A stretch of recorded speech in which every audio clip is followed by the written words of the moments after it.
bonjour, merci de m'accueillir dans le studio. De rien. Bonjour Aurélie. Comment vous appelez-vous? Alors je m'appelle Mac Lesguy, c'est d'ailleurs un pseudonyme. Voilà. Et pour la petite histoire, je suis né en 1962 à Biarritz. D'accord. Et quel est votre métier actuel? Alors mon métier actuel, il est pluriel, puisque je suis producteur de plusieurs émissions, dont une émission qui s'appelle Egal M6, dont je suis l'animateur, et dont je suis aussi un petit peu le directeur de la rédaction, puisque je m'occupe notamment de la validation de tous les aspects scientifiques de l'émission. Donc là, on peut dire que j'ai un petit peu un travail de journaliste scientifique. Donc je suis à la fois journaliste, scientifique, animateur et producteur. D'accord. Et en quoi consiste exactement certains de nos différents métiers? Alors, bon, on va commencer par le journalisme. C'est rendre compte d'une information de manière claire, attractive, vivante. On appelle ça de la vulgarisation scientifique. Ça veut dire pas du tout que c'est rendre vulgaire, mais c'est rendre accessible au plus grand nombre l'information scientifique. L'animateur, c'est faire passer des messages, que je participe à des expériences, à des tests, ou que je lance des reportages en plateau. Ça permet de créer un lien avec le spectateur. Et puis enfin, producteur, c'est un métier tout à fait différent, parce que là, on est un petit peu chef d'entreprise. On gère des équipes, des budgets, on travaille au développement d'émissions, à la vente. Voilà, ça aide. Enfin, globalement, ça recouvre un petit peu toute la palette d'activités d'un chef d'entreprise. On s'occupe aussi bien de comptabilité, de gestion, de droit social, de relations avec les salariés, et puis bien sûr avec ses clients, en l'occurrence les chaînes de télévision. Et qu'est-ce que vous préférez le plus dans votre métier? Ma plus grande excitation dans mon métier aujourd'hui, c'est de voir des émissions et des reportages que j'ai inventés ou contribué à inventer, à produire, prendre forme. Et un grand moment, par exemple, c'est quand je suis sur le banc de montage, je découvre le reportage d'un de mes journalistes, et je me dis, ben, c'est un peu comme j'avais imaginé, sauf que c'est encore mieux, parce que tu as ajouté ça et ça, voilà. C'est un peu comme l'architecte qui va se construire sa maison. C'est pas lui qui fait les travaux, mais il a fait les plans, et puis au final, il dit, ah, bah, voilà, ça sort de terre.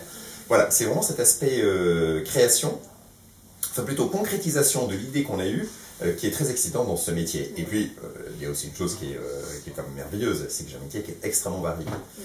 C'est sûr. Et quelles sont les qualités qu'on doit, selon vous, avoir pour exercer ce métier? Je pense que la première qualité, c'est d'être intéressé, et quand on fait du journalisme ou de la production, c'est vraiment extrêmement nécessaire. C'est une nécessité absolue, c'est d'être intéressé et même passionné par ce qu'on fait.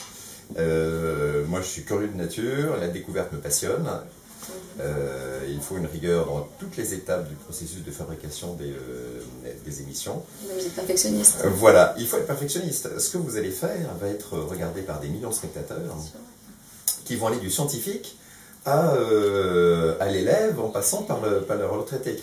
Il faut que le scientifique, quand il voit le reportage, dise ça correspond exactement à la réalité de ce que nous connaissons. Et il faut que ça reste accessible pour l'élève qui est au CM1 par exemple. Voilà. Donc il faut énormément de rigueur. Quel a été votre cursus pour arriver à ce métier? Alors je suis arrivé à ce métier un petit peu par hasard, puisque j'ai fait des études d'ingénieur agronome, que j'ai commencé assez logiquement ma vie professionnelle dans une société qui faisait des sondages sur les produits de grande consommation agroalimentaire, les pâtes, les légumes, la viande. Et j'ai passé un petit peu par hasard le concours d'une académie de formation métier de la télévision qui est en train de se créer, en se disant ce savoir-faire un petit peu que j'ai dans le marketing et les études, je vais aller l'appliquer dans le domaine de la télévision, qui, on le sait au travers des chiffres de médiamétrie, du médiamath, voilà, consomme énormément utilisatrice d'études, ne serait-ce que pour calculer l'audience de la télévision. Et puis là, c'est là que ma vie a totalement basculé, puisque un ami m'a dit, tiens, viens m'aider à faire un projet d'émission scientifique, tiens, avec tes lunettes drôles, tu vas faire le présentateur, Dieu, tu crois. Et on a fait une émission pilote de 26 minutes, qui, parce qu'on est arrivé au bon moment, a plu à M6.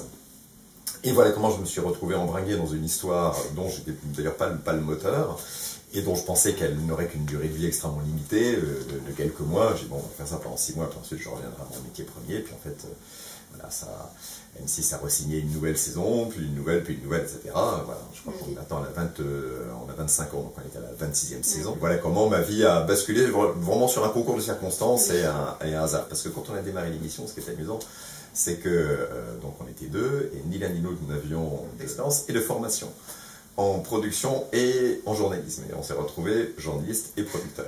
Donc voilà, c'est pas toujours que ce genre d'histoire arrive. Hein. Et donc à mon âge, 16 ans, alors, déjà que vous vouliez faire ce métier? Absolument pas. Donc quand j'avais 16 ans, j'avais une idée extrêmement vague de ce que je voulais faire. Comme j'aimais beaucoup les sciences et la biologie, je me voyais assez bien faire une carrière dans la recherche. Comme biologiste. Une autre chose qui m'attirait beaucoup, c'était la gestion des espaces naturels. Et il y avait un métier que je trouvais inaccessible, extraordinaire, c'était directeur de parc national. Je me disais, si un jour j'étais directeur du parc national des Pyrénées, ce serait, comme je suis du Sud-Ouest, ce serait vraiment l'aboutissement de ma carrière. Et donc c'est pour ça que j'ai fait des études d'ingénieur agronome, ce qui me permettait effectivement de laisser ces voies ouvertes. Alors j'ai très vite vu que la recherche c'était un métier dans lequel il fallait être extrêmement passionné. J'avais pas la passion pour la recherche, voilà. Et donc il est prudent dans ces cas-là de bifurquer. Et le marketing, voilà, et ce côté études, voilà, qui est assez matheux, m'a attiré. C'est comme ça que j'ai commencé une carrière que je trouvais très amusante d'ailleurs, dans le monde des études de marché. Et pour finir, quel conseil donneriez-vous aux jeunes de ma génération? Rétrospectivement, je me dis que quand j'avais 16 ans, il y avait des centaines de métiers dont je n'avais jamais entendu parler et que j'ai commencé à découvrir bien plus tard, au travers de ma vie professionnelle, en me disant mais ce métier est vraiment passionnant et si c'était à refaire, je l'aurais fait avec grand plaisir. Et c'est pour ça que, en fait, quand on est jeune, on n'a pas idée de la diversité des métiers qui s'offrent à nous. Il faut savoir, je vois tout le temps, enfin, quand je vais sur le terrain, des métiers où les gens disent on a du mal à trouver des candidats, des volontaires, parce que les gens ne sont pas au courant que ces métiers existent. Quand j'étais petit, mes parents, mon grand-père ayant fait des études d'ingénieur, et mon père ayant fait des études d'architecte, et ma mère des études de médecine, pour moi, les 3 professions qui étaient possible à faire, c'était ingénieur, architecte ou médecin. Point barre, ça s'arrêtait là. Personne m'a dit si tu fais des études de cuisine, tu deviendras cuisinier. Aujourd'hui, on le sait grâce à la télévision que c'est un métier qui est extraordinaire. Et Dieu merci, mais quand j'étais petit, il n'y avait pas ce type d'émission. Hein. Donc on était vraiment dans une bulle. 90% des métiers qu'on peut faire, on ne les connaît pas à la base si on ne se bouge pas. Donc, pour me résumer, un message simple, c'est il faut aller courir tous les forums de métiers, il faut lire toutes les brochures possibles et imaginables, mais ça ne suffit pas. Il faut vraiment s'ouvrir. Quand vous voyez en kiosque un hebdomadaire qui dit les métiers qui recrutent, les dossiers, les nouveaux métiers de 2016, il faut acheter, il faut lire pour trouver de l'inspiration. Merci beaucoup. Je vous en prie. Merci Aurélie.